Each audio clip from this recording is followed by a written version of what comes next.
And I am Brian. And this is R&B Talks. R&B Talks again.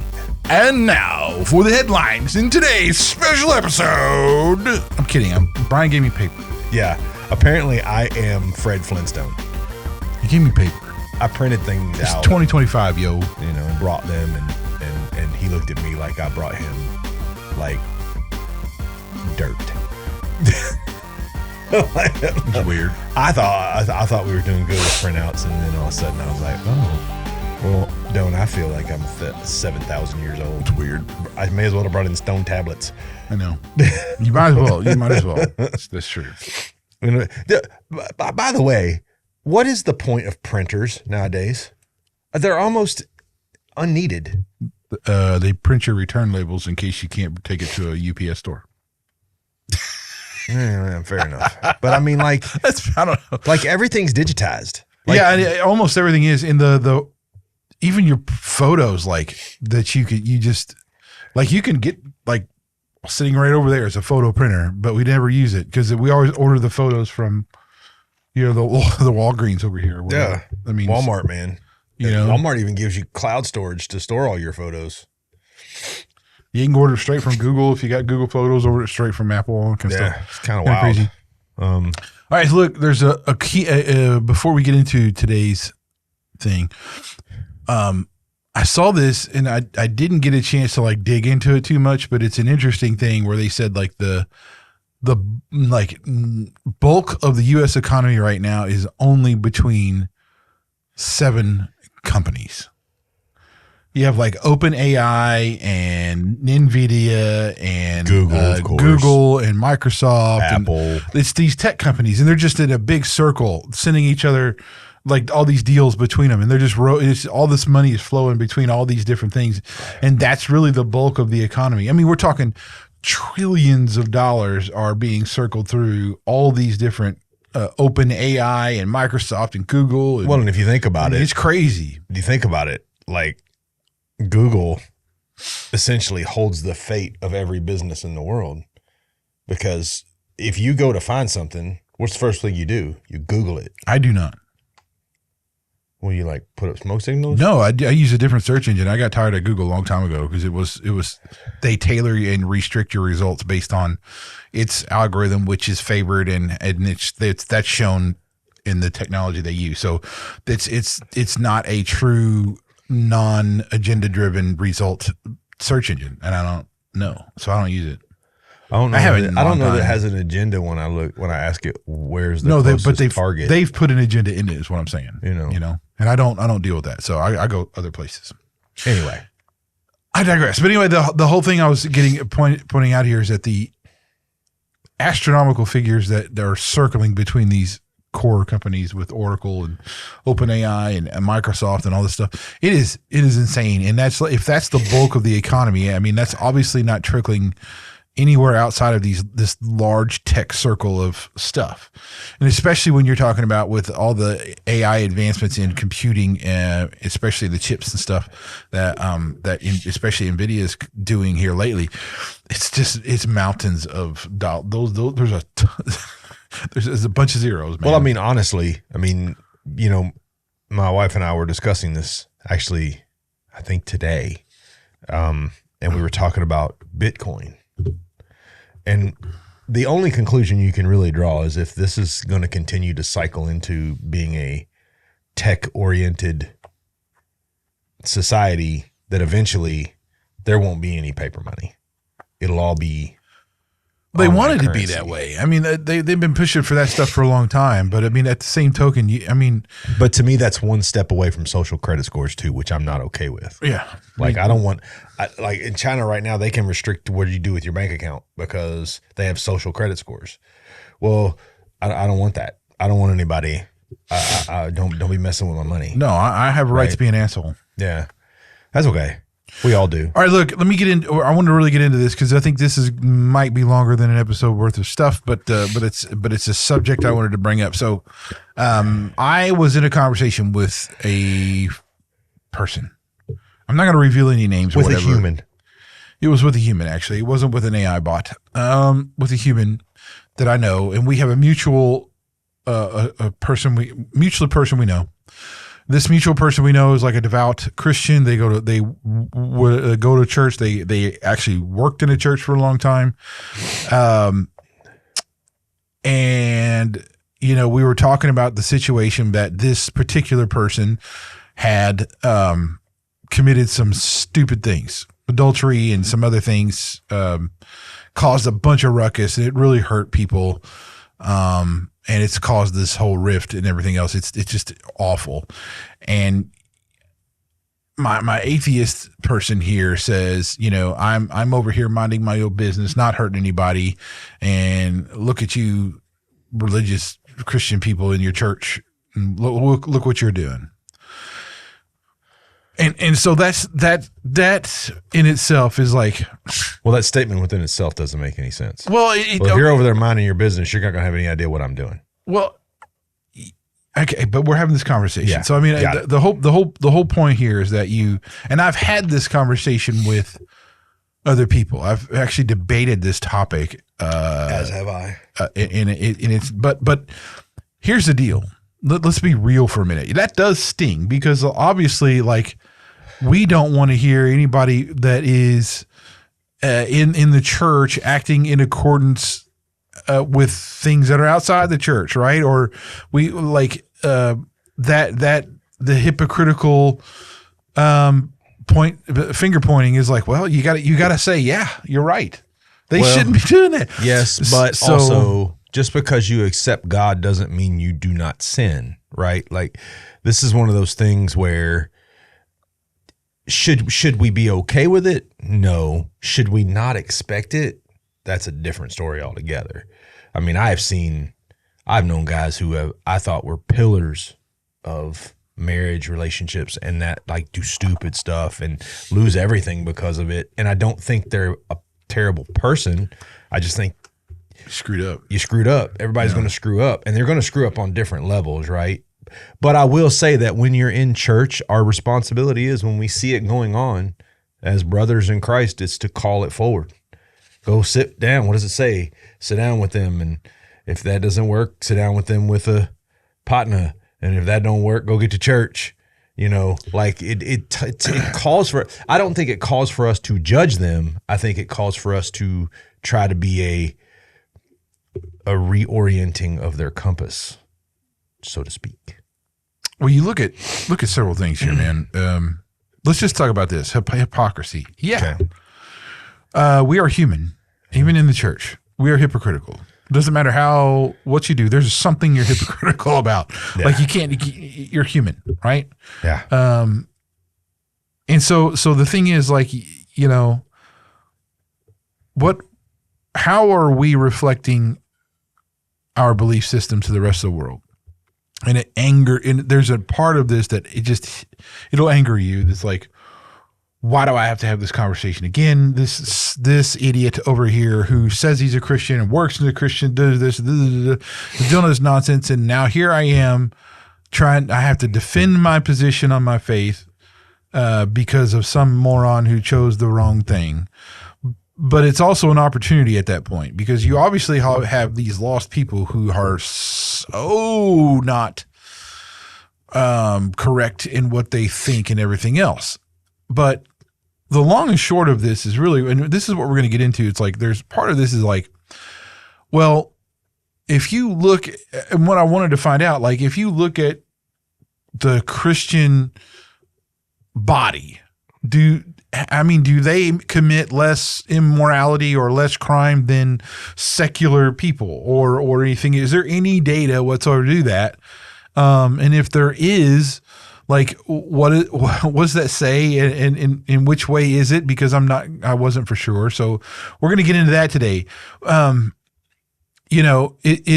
Is Christians how should I say it? Is Christianity claiming that Christians are better people, or is it claiming something else about sin, grace, and transformation? It is not claiming that Christians are better people. We are all created in God's image. We all have the ability to receive grace. We all have the same opportunities. So no, I don't think that's it at all. I think I think it does say something about sin and grace and transformation. And I think that just to kind of jump into this, I think there's a twofold issue within the Western church right now. Issue number one is the inversion of the church, where we have decided now that everything we need is within the four walls of the church, right? And then what happens is we get comfortable in those four walls. Well, when those things that we're afraid of out there creep in, our reactions become visceral, right? When in actuality, that is the picture of the human condition and the reason why Christ died, right? It wasn't so that we could all wall ourselves up and hope nothing bad happens. It was so that we would have the ability to help provide a path away from that sin or to recover from that thing that's gone on, right? You should never hide the condition of yourself when you come to the church. As a matter of fact, you should be welcomed because of it. Yeah, you're talking about condemnation for whatever you're doing. And then the second part of it is we've become a people-pleasing church. Mm-hmm. And because of that, we have taken on this position of, well, we put blinders on. Well, Uncle Bob is sinning, and him and, Jane up there, and but we don't want to mention it because we don't want to look like we don't know what we're doing. We don't want our image to be more tarnished than it's already become. So there's a twofold kind of thing happening. I think that's a cause for this. Like, I remember when I was a kid and I would go to church with my grandparents, they would get together and talk about, like, Susie over there, Susie the floozy, we got to deal with Susie. And they would go to Susie, and Susie might not like it, but Susie going to get talked to by the women in the church because Susie ain't doing something right. Okay. Well, nowadays it's, well, there's Susie the floozy. Let's go to women's study. It ain't, hey, we love Susie. We see Susie doing things that are going to ruin Susie, so we need to go talk to Susie. It's, well, Susie ain't hurting me. She only hurting herself. So we're just going to ignore Susie's problem and let Susie go, right? Or it is a complete and utter just, Susie, you're not welcome here anymore because you're doing this. Yeah, like it's an impossible standard to live by. Now, we're not talking pastors. We're not talking. No, we're talking church members. We're talking just the body, okay? And even pastors, I get a little irritated by how some of the church handles that. I think you and I, though, together have experienced what happens when pastors get together and make assumptions based on not having facts. Well, or try to hide or try to mask their contempt as something righteous. Like no. So yeah, I mean, and that this is where I'm at with this, right? Because we are the only Jesus somebody's going to see ever. Yep. And if you walk around, and none of us do this right or perfect. We don't. I have some good days where I walk around and I'm happy and I'm smiling at people and I'm greeting people and I feel like I'm really on it. But man, there's a lot of times where I'm just in my own world. I'm thinking about a problem I got to solve. There's something going on or whatever. And you catch me on the wrong day and I'm just human. Yeah. As much as now I'm better at it as I get, as time goes on. That's our whole journey here is to keep molding and getting better. But I will always be a human. That is not going to change, right? Well, I think as we've gotten older, we've learned that I don't want to say to expect people to have failed or fallen, but we've seen it enough times where we have a better grasp of reacting to it, right? Like, you're acting a fool, but you're still a brother. And so but these conversations, like this is why in the church, it's so important for us in the church to live life together so that it doesn't feel like it's an odd thing when you go up to your brother and be like, hey, I don't think you should be doing that. Now that's going to sound weird if you've never talked to Bob Smith before and you just walk up to him and go, hey, I heard you're having an affair. You shouldn't be doing that, dude. Yeah. Hit the brakes, bro. I mean, why would he even listen to you at that point? Like, come on. Like, if you're living life together in the church like you're supposed to, then it's not going to sound weird. You can have these conversations. We've already talked about community within the church and how that's kind of broken in a lot of places. But yeah, agreed. When in matter of fact, I mean, we are broken, and all of us are. We need to realize that from the get-go. And church is the place for broken people to come together and to release the bondage of that sin and let it go and be and decide to be repentant and be forgiven. And also, y'all got to get rid of this idea that, well, just because you showed up to church, the devil's going to run away. The devil's in the church more than he is anywhere else. Because that's where everybody he wants to trip up is most of the time. Oh, he's pulling all the time. You know what I'm saying? Like a lot of people think because they showed up to church and got baptized that it's just going to be a cool, clean, easy walk. No, it's worse. Oh no, it gets worse. It gets way worse because now you've basically hung a bullseye on your chest. Like now you're the one that he wants to make an example of. You've staked your claim and you've put up this. You've put your sword in the ground and said, "This is where I'm at." Yeah, I mean, and so he doesn't like that at all. And I use myself as an example. I fell away from the church for a long time. The devil used busy in life and everything else to wind me up and distract me. And, it's hard. Like, it's hard, man. Cause one of the things that I learned as I got older was the devil, just because you don't feel the crush today doesn't mean he's not planning to crush you tomorrow. So you have to be on guard, right? You have to be wearing the armor and ready to roll. One of the things that I pray for every morning right before I walk into my job is open my eyes to the enemy because I want to see him coming. Well, you just got to know that he is there. He's always coming, and that you got to put on the full armor of God and go. All right, look. So here's the deal. This is what it becomes about. Like, there is no simple way to just type in Google if you're Brian. Christian versus atheist crime rates. I mean, that doesn't work.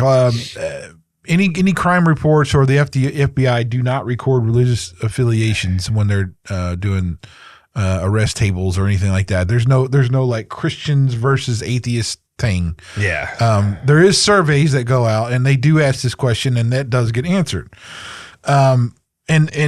But a lot of people will tick the box that say Christian when they are really not living Christianity whatsoever.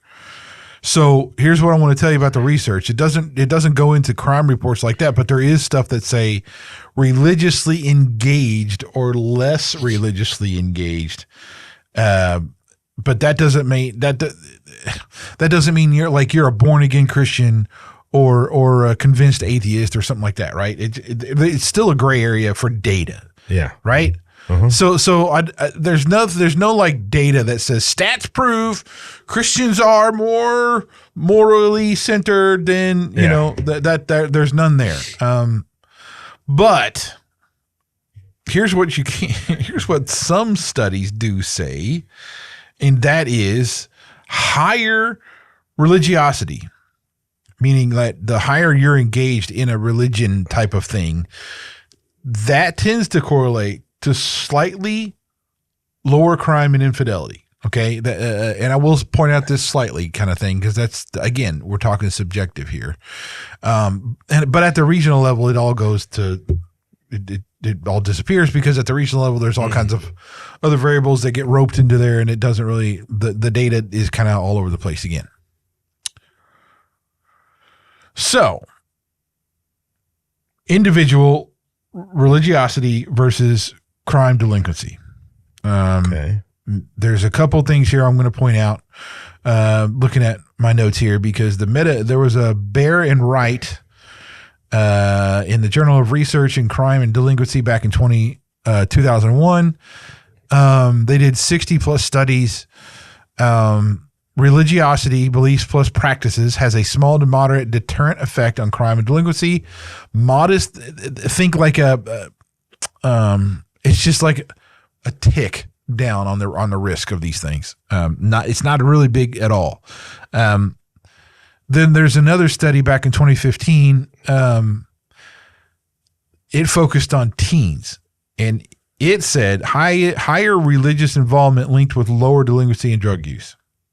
Another study in 2011, religious involvement tends to promote constructive behaviors, helping volunteering, and reduce destructive ones, aggression and delinquency.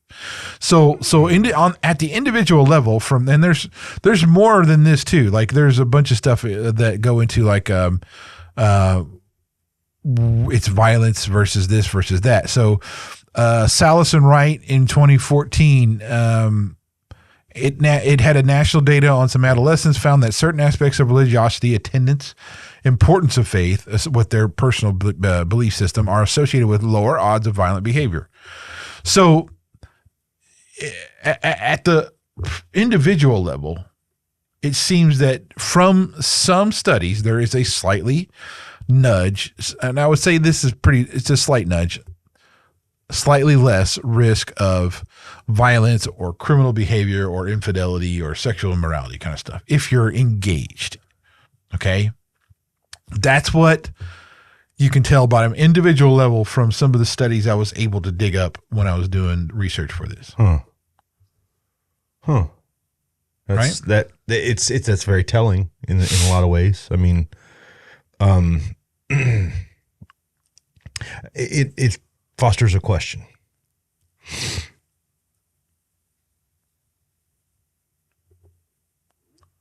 What is the balance between, like, I mean, look, we all know atheists that are a-holes and atheists that are all right dudes or dudettes, as you might call it.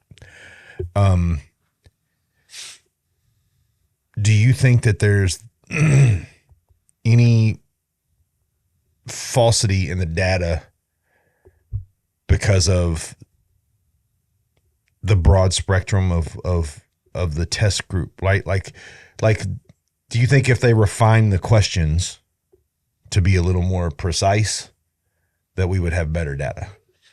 See, I don't think so. And I'll tell you this because I think the variation in what people classify as being religious or the level of like what mostly what they're talking about religiosity, that kind of goes all over the place. And I think somebody's opinion about what that means goes all over, you know. Yeah. Like you could probably ask some very detailed questions about how much you go to church, how much you do this, and probably and don't ask the question about like, do you consider yourself this? Yeah. And maybe you come up with, and some of these may have done that because I didn't get into like what they did during the study, yeah. which is an important part. And usually I do. I just didn't have time with all this. Well, going into the next part of it, because it talks about Bible Belt versus more secular places. Yes. You know, you kind of answered that question. I mean, it looks like Zuckerman on religious versus secular states and countries. Secular countries, e.g. Scandinavia, often score well on measures like low violent crime, education, and social trust. Zuckerman in Psychology Today on U.S. states notes that more religious states, parts of the Bible Belt, tend to have higher violent crime rates. Also notes atheists are underrepresented in U.S. prisons. Percentage of inmates that self-identify as atheist, you know. And this is where I think we struggle. And here's the struggle. And I will say this out loud as a Christian. People do awful things in the name of God. Awful. They do. We have had Jonestown, Waco. All these things were done in the name of God. A God. Well, in their minds, they were doing it for the name of God. For what they thought. Yeah. So I wonder how much the extreme ends of what we've seen, because we could literally roll down a list of cults that all claim to be Christ-driven cults that have done multi-levels of damage for the reputation of Christians. Do you think that jades the data more because, you know, and I say this just to be fair, like, you know, the small percentage of liberal left completely insane people who are the ones screaming into the microphone, we have an equal part on our side of these people who do awful and unkind things in the name of God. Do you think that, I guess the question is, how do we overcome that? Right. Like that's a tough, when I'm talking to somebody about God and they're like, oh, you mean like Waco? And I'm like, yeah, I know Waco, dude. I get you. I don't want you to come to my compound. I really, I'm not here for that.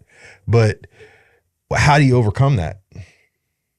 Because, okay, I will say this. There's really not anything to overcome. And I'll say this why. Because that's not, look, it's like all the false doctrine that is roaring around the internet at any given moment. Okay. Mm-hmm. There is some grounded actual doctrine of the biblical idea of the gospel, of the historical church, that is agreed upon by the vast, and I'm talking vast majority of like Christian scholars and leaders and stuff like that, right? That have been that way for centuries, okay? Well, 2,000 years, right? And I think that when you find things like Waco and all these, and there's all these other whacked out things like Westboro Baptist Church and all this kind of things. Oh, dude. You can point to those things and go, well, that's not what is true. That's not in accordance with the gospel that is really what the biblical narrative says. Yeah. You know? So you can do all kinds of things and claim it's this and claim it's that. I mean, but that doesn't mean it's like the truest example of what the gospel tells us to do. Like this is what irritates me a lot. Like people just don't bother to research or study the Bible like they would any other thing. It's like you go to academia where all these people study all these, like, for instance, poetry. Yeah. Poetry. You got poetry and literary professors, right? They'll study Shakespeare and Edgar Allan Poe and all kinds of things all the time. They'll keep doing it for their whole life, and then when it comes to the Bible, they'll just latch onto something and just forget that they know how to research a literal piece of text. You know, and it's not like it's hard. It's not any. I mean, it's really not, like, to try to figure this stuff out. There are so many resources right now. Like we were just talking about Logos and how that's incorporated in AI into their latest thing, and it's really cool because it's bound into the Logos libraries and stuff, and it doesn't just go out to the internet and have a hallucination and tell you that Waco was legit. Yeah. So that's where I'll say, like, that's the job of some of the Christian community here, is to educate on what the gospel is and how that doesn't line up with the true, foundations of the way, the truth, and the life of Jesus Christ. And I know that's like a weird way to say it, but like that's really it. Like they're not Christian. They're not doing it. They're not acting in accordance to what Jesus himself would approve of. That is not true. Yeah. Okay. Yeah. Now the answer to other parts of this is, like, you see these, and it's like, well, why does some of these states who are more religious have more of this and more of that? And to be honest, look how much factors play into the crime level, though, when you're talking about this kind of stuff. Individuality, you can kind of go there and say, like, oh, individually here. But even then, you're talking about geographically, socioeconomically, where are they at and how that plays into things. It's even more of a thing in a region space. Well, one of the most interesting things I've heard, when it comes to crime statistics was households that are fatherless are like 20 times more higher for adolescent male or female to partake in criminality. And one of the coolest kind of lines I've seen drawn was, well, just like a kid gets in trouble without a father, so do we as Christians, because when we forget that God is the Godhead. He's the thing leading the family. We tend to make decisions based on our own, so there's kind of a correlation there. But I mean, like, talking about, the one that everybody, and I hate to say this, but we've had a lot of it in the church, is infidelity and adultery. Atkins and Kessel, Journal of Marriage and Family, used the U.S. General Social Survey, built multiple religiousness subscales, attendance, importance, prayer, etc., finding that religious service attendance, not private faith or prayer by itself, was the strongest predictor for marital fidelity. If you attend church more often, you are less likely to be to cheat on your spouse. Now I am interested to figure out how you quantify that. I know it's a tough one. Like, how do you quantify, like? Well, these are all surveys, right? They're interviews of people, and it's all just based on the answers they get, dude. I mean, that's what these tests do. Well, I tell people all the time, people who are struggling with that, if I'm talking to them, it's, I do find that the majority of marriages, even within the church, where infidelity occurs, a lot of it has to do with falling into a very comfortable pattern, right? Like, well, she's my wife. She'll always be there. I don't really need to pay that much attention right now. You actually do, right? Like, you need to do a temperature check with your spouse. But I think a lot of it has to do with more, there's something going on in the marriage that lacks. And that can happen in church or out of church. So I struggle with, there's been a lot of times where I've seen more infidelity and marriage fracture within the church than I've seen with outside the church. But in general, though, like, if you look at, and again, we have some instances here that I took notes of, right? Yeah. There's several studies that say, the lowest rates of self-reported adultery is in adults who attend religious services weekly. Yeah. Right. And I mean, that's, and it's really low, 7-8%, dude. Yeah. Right. Yeah. And now look, this is self-reporting stuff, but it's still the only data we have from everything. And it's not like there's one study. I mean, I listed 3 or 4 here in the notes that we have access to that shows us this kind of thing, but it does generally point to that it's when you're talking infidelity or adultery, weekly church attendance, if that's a thing for you and your spouse, you are way less likely to do that. Yeah. Not just crime or immorality. We're talking infidelity and adultery, right? So, and pulling that back into the conversation I had, the one thing I told the atheist friend of mine was, Christians are humans too. And what I didn't do is I didn't get into a lot of things that I could have done to argue the point, because honestly, that would have fell on deaf ears at the moment, because it was like a gut shot to hear this and to talk about this, and it's knowing this person, it's like, man, what a dumb thing to do.